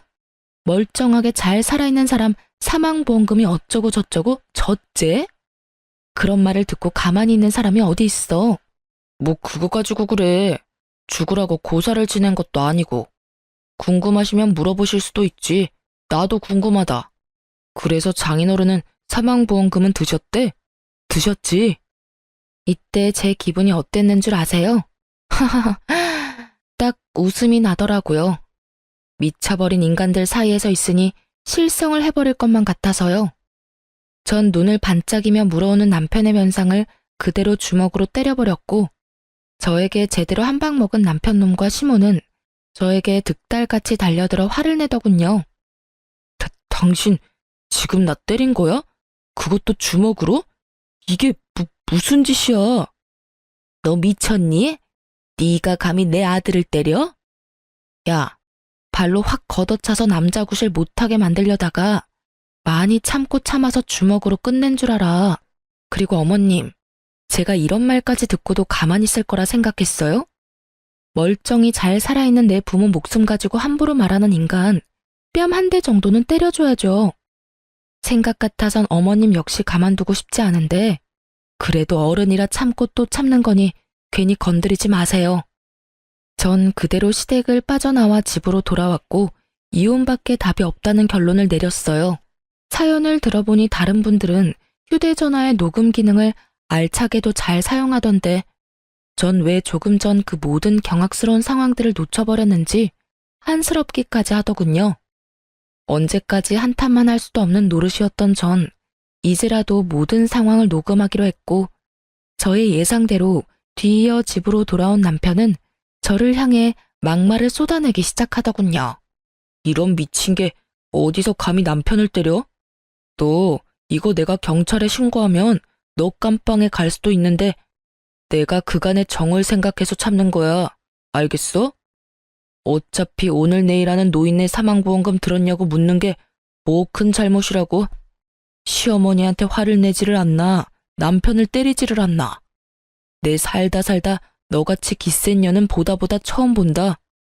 그리고 내가 나 혼자 잘 먹고 잘 살자고 그런 말 했어? 말이야 바른 말이라고. 사망보험금 나오면 너도 욕심날 거 아니야. 그 돈이 적은 돈도 아닐 테고 적어도 억 단위는 될 텐데 그 돈이면 우리 집 사업도 무리 없이 진행될 테고 그러면 나만 좋아? 우리 모두 좋은 일이라고 그게. 이 뒤론 헛소리와 함께 입에 담지도 못할 욕들이 쏟아져 나오더군요. 전 말 같지도 않은 말에 아무런 대꾸도 하지 않았고 그렇게 한참을 쏟아내던 남편은 짐까지 싸서 집을 나가버렸습니다. 저와의 사이가 손 쓸 수도 없이 나빠진 남편놈이 나가서 할 짓이라곤 뻔했고 전 날이 밝자마자 남편에게 사람을 붙였어요. 역시는 역시더군요. 아직 이혼하자는 말조차도 나오지 않았는데 남편놈은 유흥업소를 제 집 드나들듯 출석 도장을 찍으며 온갖 더럽고 추잡한 짓은 다 하고 돌아다녔고 전 끝까지 제 믿음을 저버리지 않은 남편놈 덕에 수월하게 이혼을 준비할 수 있었죠. 그렇게 차근히 이혼을 준비하는데 시모가 집으로 찾아왔더라고요. 당시 남편 꼴도 보기 싫고 이혼도 준비했어야 했기에 회사 측에 양해를 구하고 휴직 중이었고 제가 집에서 쉬고 있다는 소식을 전해 들은 시모가 아침 일찍부터 저에게 따지려고 들이닥쳤던 것이었어요. 무슨 일이세요? 저는 딱히 할 말이 없는데요. 내가 할 말이 있어서 왔다. 너 도대체 언제까지 이럴 거니? 뭐가 불만이라서 남편까지 쫓아내고 이 난리를 치니? 어머님, 제가 쫓아낸 게 아니라 자기 발로 자기가 나갔고요. 제가 왜 이러는지는 누구보다 어머님이 더 잘 알 테고요. 더 할 말 있으세요? 뭐, 그 보험금 좀 물어봤다고 이 난리인 거니? 사람은 다 죽게 돼 있어. 어차피 죽을 사람 사망보험금에 대해서 좀 물어본 게 뭐 그리 큰 죄라고 이렇게 뒤끝을 부리는 게야? 그러면 어머님은 사망보험금은 드셨어요? 어머님도 어차피 죽을 건데요. 이혼을 마음먹으니 전 못할 말이 없었고 막상 자신이 그런 말을 듣게 되자 화가 머리끝까지 난 시모는 갖은 욕을 하며 저를 밀쳐대더라고요. 더는 참지 않기로 한 저는 그런 시모의 손을 인정사정 볼 것 없이 뿌리쳐버렸어요. 뭐가 어쩌고 저째? 이런 미친년이 어디서 그런 재수없는 말을 입에 담는 거야? 지금 기분이 어때요? 더럽죠? 재수없죠? 지금 느끼는 그 기분 저도 그대로 느꼈어요. 이제야 제 기분이 어땠을지 알겠어요? 너랑 나랑 같니? 그건 엄연히 다른 경우 다른 문제라고. 아휴, 다 필요 없고 이제라도 마음 돌려 먹어라. 네가 수술비 따윈 주지 말고 무릎 꿇고 잘못했다고 싹싹 빌면 이혼만은 하지 않도록 도와주마. 너 지금 내 아들한테 이혼당하게 생겼어. 알고는 있니? 들어보니 친정에서 하던 사업도 부도 직전이라고 들었는데 그런 친정하고 연락하고 지내면 뭐하니? 너한테 빌붙기밖에 더해. 그러니까 친정하고는 이참에 영 끊어버리고 우리한테 납작 엎드려서 살란 말이야. 내가 내 아들은 잘 설득해 줄 테니. 이혼하라고 하면 누가 겁이라도 낼 거라고 생각했는지 남편을 설득해 준다고 하며 시모는 있는 유세 없는 유세는 다 부려댔고 그 모습을 지켜보던 전 코웃음이 다 나더군요.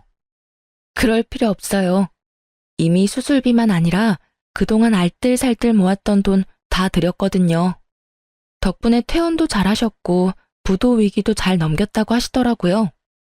전 밝게 웃으며 말을 했고 제 말을 듣던 시모는 자리에서 벌떡 일어나더니 역정을 내기 시작했어요. 너 정말 미쳤니? 그 돈이 어떤 돈인데? 그걸 나하고 한마디 상의도 없이 친정에다 다 갖다 바쳐?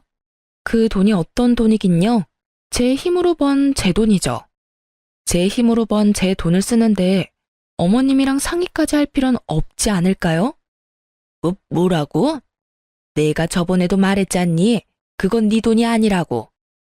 아니요. 정확히 그 돈은 내 돈이고요.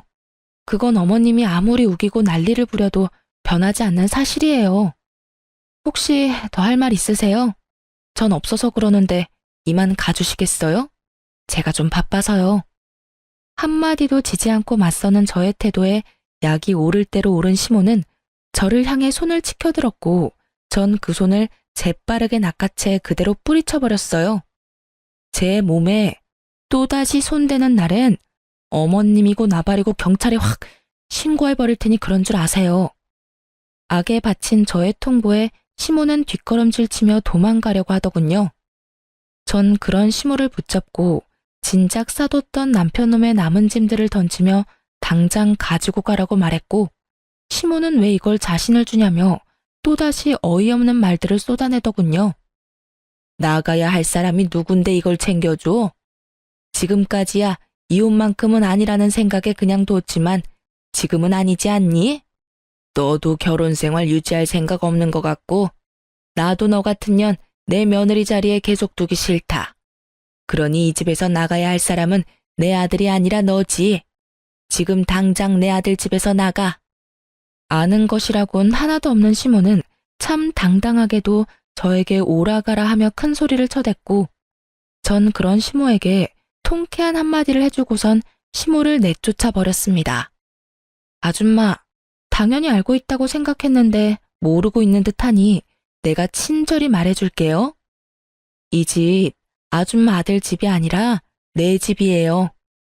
뭐? 이 집은 내가 처녀 때 내 돈으로 산 내 집이라고요. 그러니까 내 집에서 난동 그만 부리고 당장 나가세요. 그렇습니다. 저희가 결혼 생활을 시작하게 되었던 집은 제가 처녀 때 공인중개인 둘째 언니의 권유로 분양받았던 제 명의의 제 집이었어요. 결혼할 당시에 대출금이 조금 남았던 터라 함께 갚아나가며 공동명의를 해야 하나 생각도 했었지만 이미 꽤 갚기도 했고 혹시나 하는 마음으로 혼자 대출금을 내며 제 명의로만 뒀던 것이었어요. 매달 나가는 대출금이 부담스럽기도 했지만 이런 상황이 되고 나니 살면서 가장 잘한 일이었다는 생각마저 들었어요. 어쨌든 전 이혼을 위해 변호사를 만나며 지냈고 아빠는 앞서 말했듯이 경과가 좋아 언제 그랬냐는 듯이 건강을 되찾아 퇴원하게 되었어요. 사업 역시 언니들과 저의 도움으로 위기를 잘 넘겨 다시 정상적인 운영을 하고 있다고 하더군요. 그렇게 모든 일은 차근차근 잘 풀려가고 있었고 친정이 안정기에 들어서는 것을 확인한 저는 변호사분과 함께 본격적인 이혼을 준비하고 있었어요. 그런데 몇 달 만에 연락이 온 남편이 회사 앞에서 보자고 하더라고요. 그 당시 남편은 다시 출근하기 시작한 저와 마주치는 것이 껄끄러웠는지 회사를 옮겼고 전 결혼 이후 처음으로 남편 덕을 다 보며 회사를 다니고 있던 상황이었는데 갑자기 회사 앞으로 온다고 하니 왜인지 불안하더라고요. 그래서 전 제가 남편 회사 앞으로 간다고 했고 그렇게 몇 달 만에 남편 얼굴을 보게 되었어요. 이번엔 정말 발차기라도 해야 하나 생각하며 남편을 만났는데 그놈은 집을 나가던 그때와는 180도 다른 다정한 태도로 저를 대하더군요. 도대체 무슨 꿍꿍이인가 싶어 대충 분위기를 맞춰줬고 생각한 대로 분위기가 잡혔다고 생각했는지 그 더러운 속내를 꺼내기 시작했어요. 저기 여보, 혹시 그거 알고 있어? 집값 말이야. 많이 올랐더라? 아, 그거? 알고 있어. 그런데 당신이 그걸 어떻게 알아? 집도 나간 사람이 집값은 매일같이 체크하고 있었나 봐. 그것도 자기 집도 아닌 집을 말이야. 에이, 무슨 말을 또 그렇게 해. 어쨌든 우리 집 지금 팔아야 하지 않을까? 지금 많이 오른 것 같은데. 우리 집이라는 말이 상당히 거슬렸지만 일단 참고 분위기를 맞춰보기로 했어요.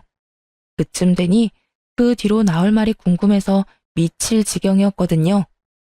그렇지 않아도 겸사겸사 해서 내놨어. 정말이었어요. 이혼도 할 마당에 그 집에서 살 생각도 없었고 때마침 집값도 말도 안 되게 오르고 있었던 터라 팔릴 때 빨리 팔아버리려고 내놨었거든요. 왜 그런 중요한 일을 나한테 안 알린 거야? 왜라니? 화난다고 집 나가버려서 이날 이때까지 연락 한 통 없이 안 들어온 사람이 누군데? 그런 사람한테 내가 굳이 연락해서 알릴 필요가 있다고 생각하는 거야? 아니, 다 때려치우고 당신이 나한테 지금 따질 입장이나 된다고 생각하는 거야? 따지는 게 아니라 물어보는 거지. 묻지도 마. 어차피 그 집 당신 집 아니고 내 돈으로 산 내 집인데 당신이 무슨 권리로 궁금해해? 관심 꺼주라 제발. 싸움의 시작부터 끝까지 그 무슨 도돌이표 같은 상황과 대화인지 남편놈은 제 말에 화가 난 듯해 보였지만 애써 그 화를 누르며 가짠치도 않은 연기를 펼치기 시작하더군요. 여보, 무슨 말을 그렇게 섭섭하게 해. 나 지난 몇 달 동안 정말 후회도 많이 하고 반성도 많이 했어. 그깟 자존심이 뭐라고. 내가 미안해 여보. 나가보니까 알겠더라. 나한테 당신이 얼마나 소중했는지. 내가 얼마나 당신을 사랑하는지 말이야. 나 당신 없이는 못 살아. 내가 이렇게 빌 테니까 나 한 번만 용서해줘. 바로 어제도 밤새도록 업소에서 술 처마신 것을 뻔히 다 알고 있는데 입술에 침 한 번 바르지 않고 거짓말을 하는 꼴을 보고 있자니 구역질이 다 올라오려고 했어요. 남편은 잡을 분위기는 다 잡았는지 제 손을 꽉 잡으며 드디어 기다리고 기다리던 말을 꺼내기 시작했어요. 여보, 그러지 말고 우리 다시 잘 살아보자, 응? 사실 요즘 나 조금 힘들어. 당신도 알고 있지? 우리 집 좀 힘들었던 거. 좀 나아진다 싶더니 요즘 또 많이 힘든 것 같더라고. 그래서 말인데 그 집 팔고 나면 그 돈 우리 부모님께 드리고 우린 새 출발한다고 생각하고 우리 부모님 댁에 들어가서 사는 건 어때? 부모님께 잘 말씀드렸더니 흔쾌히 알겠다고 해주시더라고. 엄마도 걱정하지 마. 지난 날은 다 잊고 잘 지내보자고 하시더라. 그놈의 돈이 뭔지 결국 또 돈 이야기더군요. 돈을 싸들고 와서 다시 살자고 해도 받아줄까 말까 한데 돈을 내놓고 시댁으로 합가까지 하자니 더는 입씨름할 가치도 없었고 전 모든 말을 다 무시하고 준비해왔던 이혼 서류를 내밀었어요. 이게 뭐야? 이혼? 지금 우리 이혼하자고?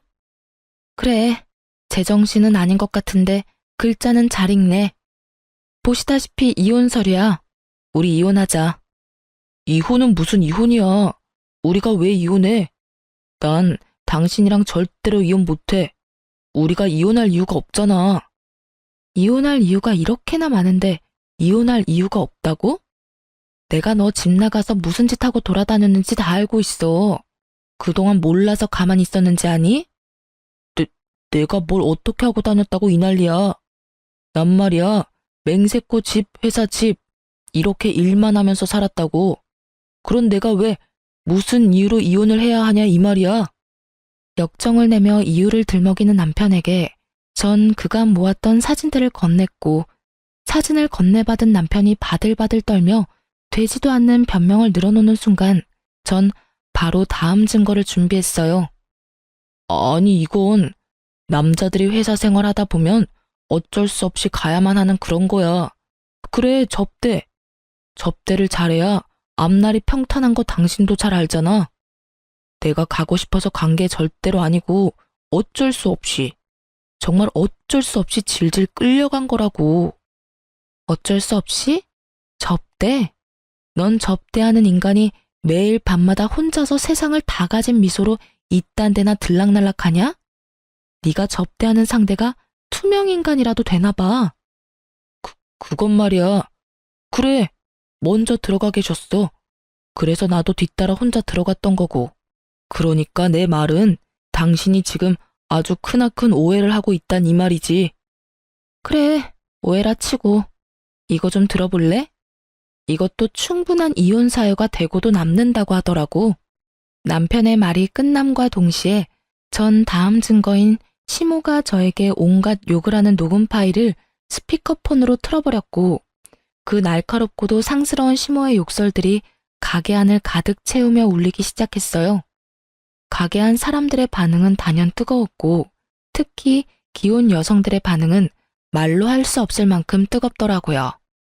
상황이 그렇게 되자 남편은 제 휴대전화를 바닥에 내팽개치더니 발로 짓밟으며 소리를 고래고래 질러대더군요. 이게 무슨 짓이야? 너 미쳤어? 미쳤지? 이딴 걸 왜 녹음해놔? 왜 녹음했겠어? 너랑 이혼하려고 했지. 직접 들어보니까 어때? 네가 생각해도 이건 아니다 싶지? 아무리 화가 났다고 한들 어떻게 며느리한테 이런 욕까지 하냐? 대단하다 대단해. 뭐 그 덕분에 내 이혼은 한결 수월해지긴 했지만. 닥치지 못해? 이거 다 모함이야. 난 너하고 이혼할 생각도 없고 내가 이혼할 생각이 없는 한 너 역시 이혼은 꿈도 꾸지 않는 것이 좋을 거야. 지금 네 앞으로 생긴 돈이 얼만데 내가 미쳤다고 이혼하겠어? 말 그대로 남편이 눈이 돌아 미쳐 날뛰는데 순간적으로 무섭기까지 하더군요. 주변의 시선도 곱진 않았고요. 야, 정신 차려. 여기가 어딘지 잊었어? 여기 네 회사 앞 카페야. 회사 앞 카페에서 네 회사 사람 한 명 정도는 있지 않을까? 너하고 네 가족이 이렇게 인간 말종인 거 회사에 알려줘도 괜찮은가 봐. 남편은 그제야 큰일 났다 싶었는지 재빠르게 얼굴을 가리고선 가게를 나가버렸고 전 액정이 다 부서져 버린 휴대전화를 챙겨 가게를 나와버렸어요. 남편은 이혼을 거부했고 전 그런 상황을 예상했기에 바로 소송으로 진행했죠. 소송 과정에서 어쩔 수 없이 남편의 이혼은 회사에 알려졌고 이혼 사연은 숨겼지만 이미 카페에서 있었던 일을 목격한 이가 많아 숨긴 보람도 없이 더 나쁜 쪽으로 회사에 소문이 쫙 퍼졌다고 하더군요. 아니라고 해명하기엔 아예 아닌 일은 아니었고 그렇다고 무시하기엔 소문이 걷잡을 수 없이 돌아 이혼이 확정될 즈음엔 남편의 퇴사도 거의 확정된 상태라고 하더라고요. 굳이 회사에서 나가란 말은 하지 않았지만 동료들의 외면도 그렇고 하는 일마다 여자 팀원들이 딴지를 걸고 넘어지니 버티긴 참 힘든 상황이라고 했어요. 전 심호와 남편에게 위자료를 받고 이혼하게 되었고 이혼이 확정된 순간 남편의 일그러진 얼굴을 보는데 얼마나 통쾌하고 행복했나 모릅니다.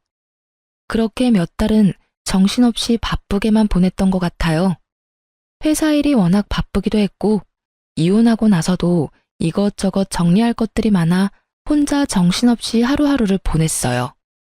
그렇게 정신없이 보내고 있는데 전 남편이 퇴사했다는 소식이 들려오더니 어느 날에는 제 회사로 연락도 없이 찾아왔더라고요. 몰골이 많이 상한 얼굴로 눈물까지 글썽이며 그간의 정을 생각해서 한 번만 도와달라고 매달리더군요. 여보, 제발 나 한 번만 도와주면 안 될까?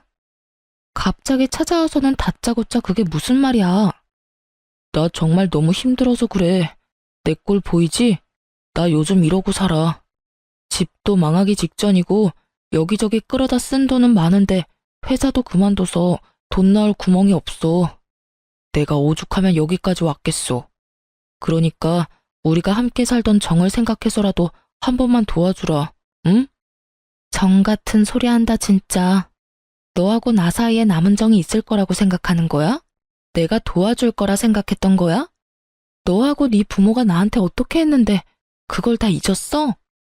난 너한테 도와줄 돈 같은 건 없으니까 꿈 깨고 네 살 길 네가 알아서 찾아봐. 여보, 그러지 말고 제발 한 번만 도와줘. 내가 다 잘못했다니까. 아직 모르겠어?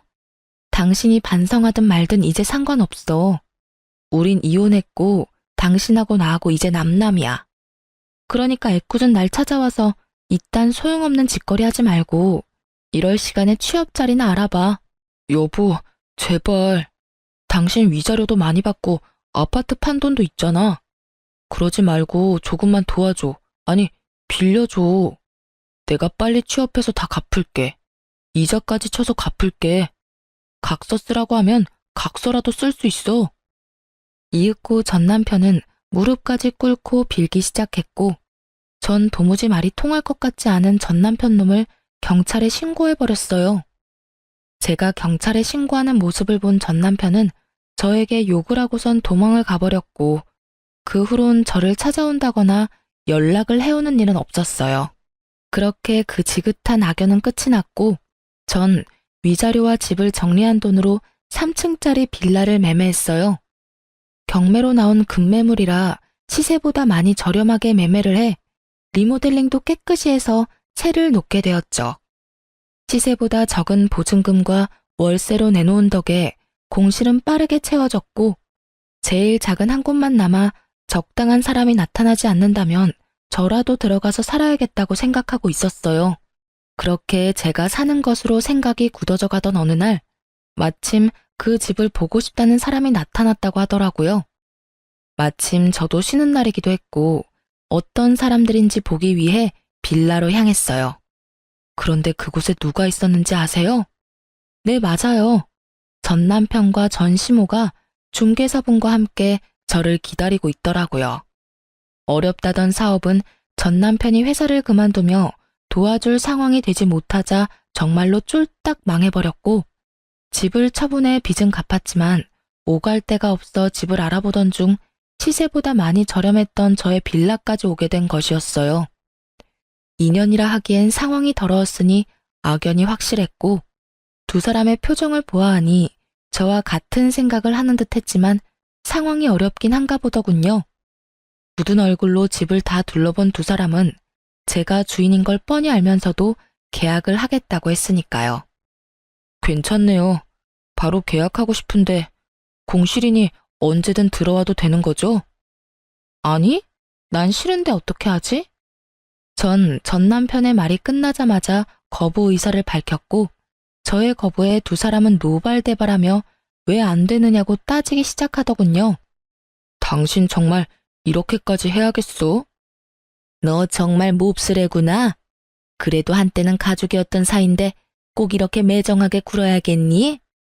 이 와중에도 두 사람은 저를 천하의 못된 년으로 몰기 시작했고 전 두 사람의 말을 싹 무시한 채 중개사분에게 다시 한번 말했어요. 사장님, 다른 사람들로 알아봐 주세요. 네? 그래도 이분들이 계약하신다고 하는데. 이분들이요. 행실이 더러워도 너무 더러워서 세를 줄 생각이 없어요, 제가. 그러니까 다른 사람들로 알아봐 주세요. 들어온다는 사람이 없으면 저라도 들어와서 살 생각이니까 정 안 되겠다 싶으시면 따로 연락해 주시고요. 충분히 의사를 밝힌 저는 자리를 벗어나려고 했고 그 순간 전 남편이 급하게 저를 붙잡으며 무릎까지 꿇고 애원을 하기 시작하더군요. 우리 가진 돈이 정말 없어서 그래. 여기 아니면 정말 길거리에 나앉게 생겼다고. 그러니까 제발 좀 살게 해주라. 조용하게 쥐 죽은 듯이 살기만 할게, 응? 잠깐이었지만 그런 전 남편의 모습이 불쌍해 보였던 건 사실입니다. 하지만 이 한 번의 호의가 또 어떤 결과를 낳게 될 것인지 누구보다 잘 알았고 잘 아는 만큼 뻔히 그려지더라고요. 그래서 전 다시 마음을 되잡았고 애원하고 있는 남편에게 이렇게 말해주었어요. 네가 한 짓을 다 잊었어? 우리 아빠 수술비 주지 말라고 하면서 사망보험금이나 묻던 네 짓거리 말이야. 그건 내 생각이 짧았어. 그땐 우리 다 힘들었잖아. 그래서 나도 판단력이 흐려져서 그런 실수를 했던 거야. 실수? 웃기고 앉아있다 진짜. 다 됐고 난 우리 부모님 죽기를 바라는 사람한테 도움이 될 생각은 죽어도 없으니까 다신 찾아오지도 연락도 하지 마. 야, 너 정말 내가 이렇게까지 매달리는데 그렇게까지 해야 해? 그냥 좋은 게 좋은 거라고 불쌍한 인간 구해준다고 생각하고 한 번만 눈 감아주면 되는 거잖아. 난 이렇게까지 할 거고 너 같은 인간이 불쌍하다고 느껴지기는커녕 같은 공간에서 숨쉬고 있다는 것조차도 역겨우니까 다신 내 눈앞에 나타나지 마. 전 그대로 그 자리를 떠버렸고 그 후론 그 인간들의 소식은 듣지 못했어요. 물론 더는 찾아오는 일도 마주치는 일도 없었죠. 이렇게 전 남편과의 악연이 끊어진 지도 5년이란 세월이 지났네요. 그 사이 전 결혼을 했어요. 다시 재혼을 마음먹기까지 고민도 많이 하고 도망치기도 했었는데 그런 저를 끝까지 기다려주며 한결같은 마음을 쏟아준 멋진 남자와 결혼해 잘 살고 있습니다. 현재는 회사를 그만두고 처음 말씀드렸다시피 돌된 아들을 키우고 있어요. 저의 남편은 회사 동료였는데 제가 누구와 결혼했었는지 왜 이혼하게 되었는지 누구보다 잘 알고 있던 남편이 처음 저에게 고백해올 때 얼마나 당황했는지 모릅니다. 처음엔 당연히 거부했었어요. 부담스럽기도 했고 남자가 지긋지긋하기도 했었거든요.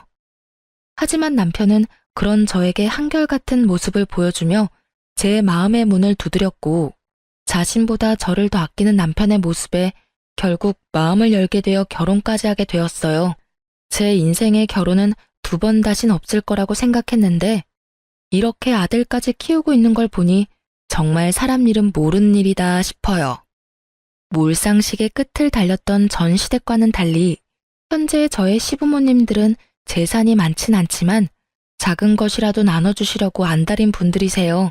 좋은 거, 귀한 거 있으면 어떻게 해서든 제 입에 넣어주려고 하시는데 제가 참 복이 많은 사람이라는 생각이 다 들더라고요.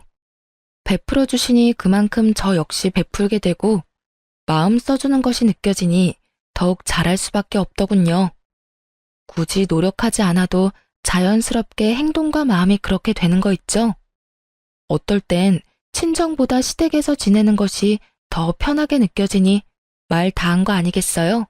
하여튼 요즘엔 이보다 더 행복할 수 없다는 생각이 다 들 정도로 행복하게 잘 살아가고 있어요. 남은 제 앞날에도 행복하길 다들 응원해 주실 거죠? 길었던 제 사연은 이로써 끝이 났습니다. 긴 이야기 들어주셔서 감사하고 모두 행복하세요.